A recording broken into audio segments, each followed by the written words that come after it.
Anda kembali di Metro Siang, pemirsa. Pandemi COVID-19 belum usai, kini dunia dihadapkan dengan kemunculan varian baru virus corona yang dinamakan Omicron. Varian baru ini diprediksi memiliki tingkat penularan yang jauh lebih cepat jika dibandingkan dengan varian COVID-19 lainnya. Kita akan langsung lihat pada grafis pertama informasi terkait varian Omicron ini. Organisasi Kesehatan Dunia atau WHO resmi merilis tingkat keganasan varian baru yang tercatat dengan nomor ilmiah B11529 dan diberi nama Omicron. WHO pun memastikan bahwa Omicron ini masuk dalam varian of concern atau varian yang menjadi perhatian karena memiliki tingkat penularan tinggi, virulensi tinggi, serta menurunkan efektivitas diagnosis dan efikasi vaksin yang ada saat ini. Selain itu, angka reproduksi dari Omicron yaitu di angka 2 yang berarti varian ini beresiko tinggi mengakibatkan lonjakan kasus COVID-19.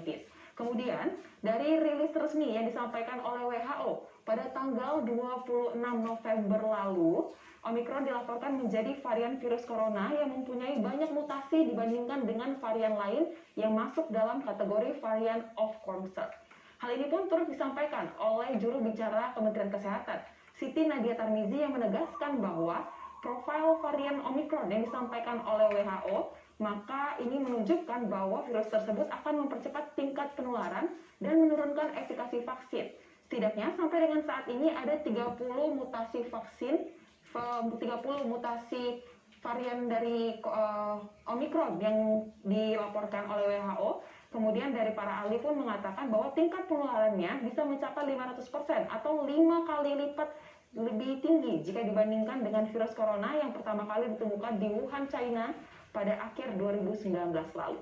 Varian ini sendiri pertama kali ditemukan di Afrika Selatan dari data ataupun sampel pasien yang terkonfirmasi positif COVID-19 pada tanggal 9 November. Kemudian hasil pemeriksaan laboratorium tanggal 24 November mengkonfirmasi bahwa pasien tersebut terpapar varian baru yaitu Omicron. Sejumlah negara pun diketahui telah melaporkan temuan adanya kasus varian Omicron di wilayahnya, yaitu mulai dari Afrika Selatan, Inggris, Jerman, kemudian hingga ke Hong Kong. Jadi pemirsa, untuk kondisi saat ini ada setidaknya 5 dari varian of concern yang tengah harus kita antisipasi dan juga kita harus meningkatkan kewaspadaan. Di antaranya ada alpha, kemudian beta, ada gamma, delta, dan yang terakhir ialah Omicron. Dan untuk kelima dari varian of concern ini disebut memiliki resiko untuk penularan lebih tinggi dan menurunkan efikasi dari vaksin yang ada. Dan lalu pemerintah Indonesia pun mengambil sikap untuk menyikapi situasi munculnya varian Omicron ini.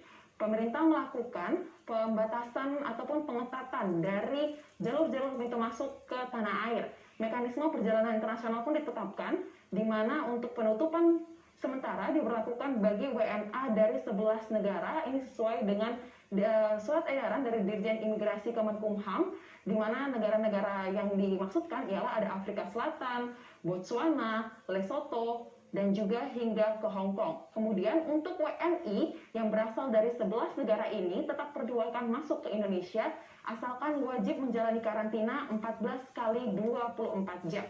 Lalu untuk WNA dan juga WNI yang berasal dari di luar 11 negara untuk tiba di Indonesia, ini mengalami perubahan untuk masa karantinanya. Jika sebelumnya hanya wajib karantina 3 kali 24 jam, kali ini mereka wajib untuk menjalani karantina 7 kali 24 jam dan juga rangkaian prosedur PCR test ini wajib jika sudah menjalani karantina sesuai dengan batas waktu yang ditentukan. Dan terakhir pemirsa, untuk terkait bagaimana upaya yang dapat kita lakukan demi mencegah datangnya virus Omicron di tanah air. Yang pertama ialah kita harus disiplin untuk menerapkan protokol 5M, menggunakan masker, mencuci tangan, menjaga jarak, menghindari kerumunan, dan juga mengurangi mobilitas. Ini adalah kunci untuk dapat menyelamatkan diri sendiri dan juga orang-orang di sekitar kita. Kemudian yang paling penting juga ialah untuk dapat meningkatkan vaksinasi COVID-19. Jika Anda belum mendapatkan vaksinasi COVID-19, sebaiknya Anda dapat meningkatkan ataupun mendapatkan vaksinasi ini di tempat-tempat yang memang menyediakan vaksinasi COVID-19 karena jenisnya pun sangat beragam saat ini. Munculnya varian baru Omicron yang ternyata lebih menular dan meningkatkan resiko kematian memang perlu diantisipasi sedini mungkin. Pemerintah, masyarakat, dan seluruh pihak terkait harus turut ambil bagian dalam kerja besar ini. Jangan sampai pemulihan dampak pandemi yang tengah berjalan harus terhenti karena ketidaksiapan. Ingat, disiplin menjaga protokol kesehatan tidak hanya menyelamatkan diri sendiri, tetapi juga sesama. Kembali ke Sumi. Terima kasih Soza, betul yang dikatakan Soza, kunci untuk mencegah Omikron ini masuk ke Indonesia tentu 5M tadi dan kemudian harus segera divaksin. Kita akan berbicara dengan Perhimpunan Ahli Epidemiologi Indonesia terkait dengan Omikron, bagaimana langkah yang harus dilakukan untuk mencegah Omikron ini masuk ke Indonesia. Kami akan kembali.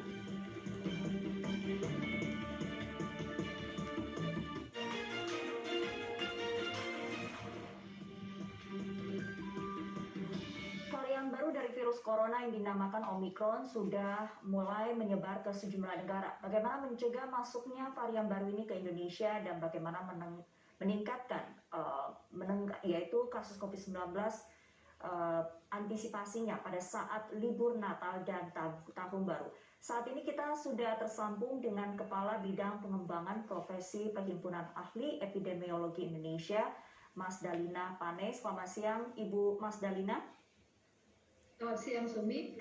Ya, Ibu Mas Dalina, tadi rekan saya sudah memaparkan beberapa fakta terkait dengan varian baru dari COVID-19 ini yang dinamakan Omikron.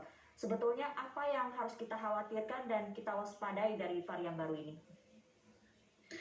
Ya, ini varian kelima yang menjadi varian of concern yang sudah ditetapkan oleh WHO. Diperkirakan ada beberapa hal yang menyebabkan kita harus waspada terhadap Omikron. Pertama, pada risiko transmisinya yang terlihat sangat tinggi. Kalau biasanya varian biasa itu reproductive number antara 2 sampai 4, Delta pada 6 sampai 8, Omikron diperkirakan 10 sampai 40. Artinya satu kasus mampu menularkan pada 10 sampai dengan 40 orang lainnya. Kemudian untuk tingkat keparahan, kinerja vaksin, tes diagnostik, dan efektivitas pengobatan saat ini under investigation dari WHO. Mungkin 2 sampai 3 minggu ke depan sudah bisa didapatkan hasil apakah Omikron memiliki virulensi yang lebih tinggi dibanding Delta dan apakah dia imun escape atau mempengaruhi kinerja vaksin terutama pada efikasi vaksinnya.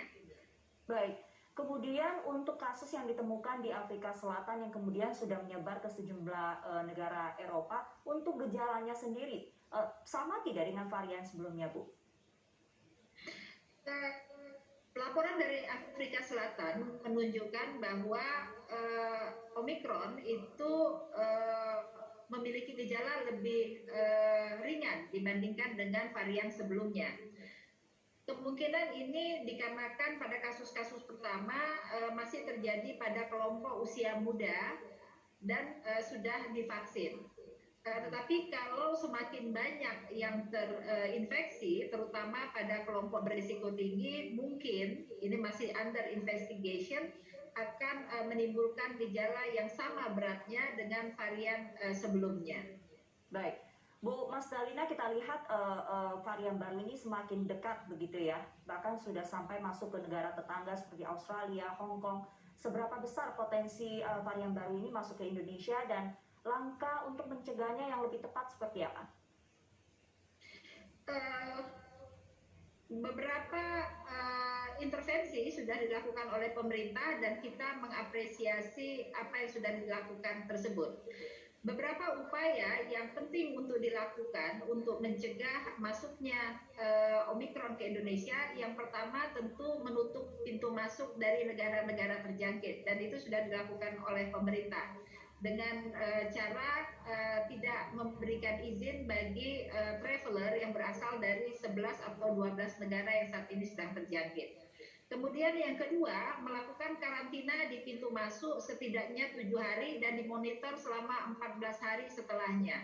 Karena pada beberapa pengalaman setelah 7 hari di karantina masih ada kemungkinan untuk memiliki varian of concern setelahnya.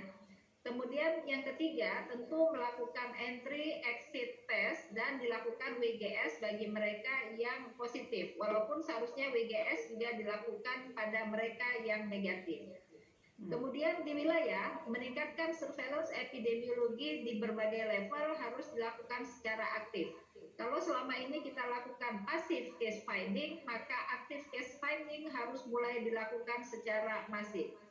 Kemudian pada kasus-kasus pertama yang ditemukan, harus dilakukan penyelidikan epidemiologi yang terstruktur.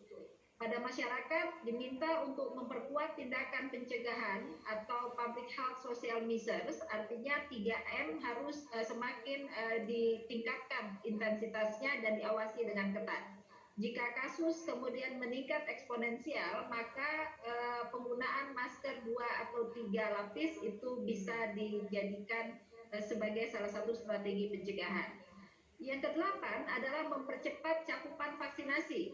Jadi mereka-mereka yang belum mendapatkan vaksinasi lengkap segera didorong untuk bisa mendapatkan vaksinasi lengkap. Lalu pemerintah tetap melakukan 3T, tracing, testing, dan tindak lanjut dengan masif dan disiplin, dan jangan lupa mempersiapkan kapasitas pelayanan kesehatan, terutama ruang ICU, agar tidak lagi terjadi seperti di gelombang 2, obat dan oksigen kemudian hilang dari pasaran. Baik, Bu Mas Dalina, kalau Anda lihat Omikron yang tingkat penularan yang jauh lebih tinggi dibandingkan varian yang lain, langkah lain yang perlu diambil pemerintah, apakah termasuk booster vaksin ini harus segera dilakukan, Bu Mas Dalina? Jika kemudian kondisi memburuk dengan cepat, kemungkinan booster vaksin dibutuhkan. Tetapi untuk saat ini terutama adalah melindungi 70% warga Indonesia itu masih menjadi prioritas. Saat ini cakupan vaksin untuk 2 dosis itu kita masih di angka 45% dan itu masih cukup banyak masyarakat kita yang belum divaksin. Itu menjadi prioritas utama dulu sebelum kemudian melangkah pada booster vaksin. Baik. Terakhir Bu Mas Dalina, singkat saja, ini kita semakin mendekati libur Natal dan Tahun Baru meskipun tahun ini tidak ada cuti bersama. Apa langkah yang kemudian harus dilakukan tidak hanya pemerintah tapi juga masyarakat itu sendiri untuk mencegah Omikron ini masuk ke Indonesia? Pemerintah sudah mengambil kebijakan untuk membuat seluruh wilayah berada pada level 3 sementara waktu sekitar 7 sampai dengan 10 hari. Kepada masyarakat kita tentu tekankan bahwa jika memungkinkan untuk menunda perjalanan atau liburan selama Nataru sebaiknya bisa ditunda. Tetapi jika tidak bisa dilakukan penundaan, maka pengetatan protokol kesehatan dan kemudian melaporkan atau ketika muncul gejala segera mendatangi pusat-pusat layanan kesehatan untuk mendapatkan pemeriksaan agar bisa diambil tindakan yang lebih dini jika kemudian terinfeksi. Baik, terima kasih Kepala Bidang Pengembangan Profesi Perhimpunan Ahli Epidemiologi Indonesia, Ibu Mas Dalina Pane, untuk waktunya di Metro Siang.